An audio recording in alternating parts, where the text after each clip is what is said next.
This is from AFP, the French press agency. Chinese bombers likely training for U.S. strikes, according to the Pentagon. Nobody is focused on what China is doing more than I. Whether it's on Life, Liberty, and Levin on Fox, Levin TV on CRTV, or behind this microphone on Westwood One.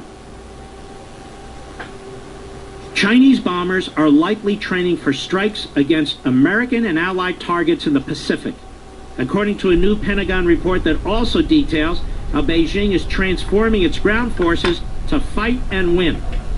The annual report to Congress released today highlights China's growing military, economic, and diplomatic clout, and how Beijing is leveraging this to rapidly build its international footprint and establish regional dominance. In the case of China's air, by the way, was this covered on CNN or anywhere else, on MSNBC? John Brennan and his security, he can shove his damn security clearance. How about they focus on real news?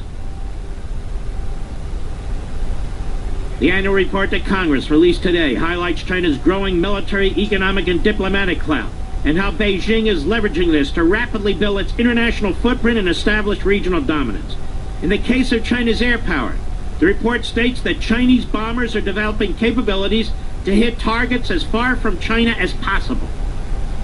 Over the last 3 years, the People's Liberation Army, the PLA, yeah, right, People's Liberation Army, has rapidly expanded its overwater bomber operating areas, gaining experience in critical maritime regions and likely training for strikes against U.S. and Allied targets, the document states, noting how China is pushing its operations out into the Pacific.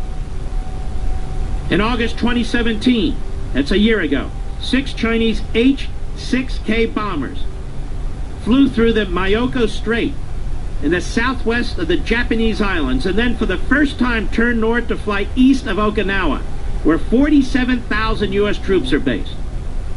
The PLA may demonstrate the capability to strike U.S. and Allied forces and military bases in the western Pacific Ocean, including Guam, which is an American territory. Those are American citizens. And my great-uncle fought there during World War II. The report says, largest ground force, China is engaged in a decades-long buildup and modernization of its once backward armed forces, and military leaders have set a goal of fielding a world-class military by 2050. President Xi Jinping last year ordered the PLA to step up efforts, saying China needed a military ready to fight and win wars. The call has alarmed China's neighbors, several of whom are embroiled in tense border disputes with the superpower. See, now China's a superpower. Wasn't a superpower 5 years ago. According to the Pentagon, the PLA in April 2017 undertook a massive transformation of operational and tactical units as part of its structural reforms. With nearly 1 million troops, the PLA is the largest standing ground force in the world. The report notes that the purpose of these reforms is to create a more mobile, modular, lethal ground force capable of being the core of joint operations and able to meet Xi Jinping's directive to fight and win wars. China's military budget for 2017 was about $190 billion, according to the report, far behind the Pentagon's annual budget of about $700 billion. Now that is an absurd comparison. Their soldiers are conscripts. They're not volunteers for the most part. They pay them nothing. They pay their families nothing. They have minimal health care. And I'll go on. When the Pentagon released its annual report last year, Beijing dismissed it as irresponsible in predicting that China would expand its global military presence by building overseas bases in countries like Pakistan. This year's report reiterates that China will seek to establish new bases in countries such as Pakistan. Key to this expanding footprint is China's Belt and Road Initiative that seeks to bolster ties with other nations through lead lending and infrastructure deals. The document also shines a light on China's ongoing military preparations for a contingency in the Taiwan Strait. You know what that means? They intend to invade Taiwan. Officially, China advocates for a peaceful reunification with Taiwan, but it has never repudiated the use of military force, the document notes. The PLA also is likely preparing for a contingency to unify Taiwan with China by force, while simultaneously deterring, delaying, and denying any third-party intervention on Taiwan's behalf, it states.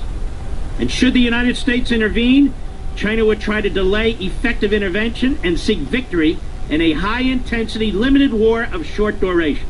In other words, quick and hard. Everything they have, fast. To the ire of regional neighbors, China has built a series of islets, as you know, and ocean features in the military facilities in the South China Sea. Beijing has now stopped substantial land reclamation. It doesn't have to. It's built the bases. However, it continued to build infrastructure at these outposts, the report says. CNN reporting on this? MSNBC reporting on this? Anybody really covering this on a regular basis? You know what this is? World War III. World War III. One day. And I want you to remember what I'm saying. Our media focused on Stormy Daniels.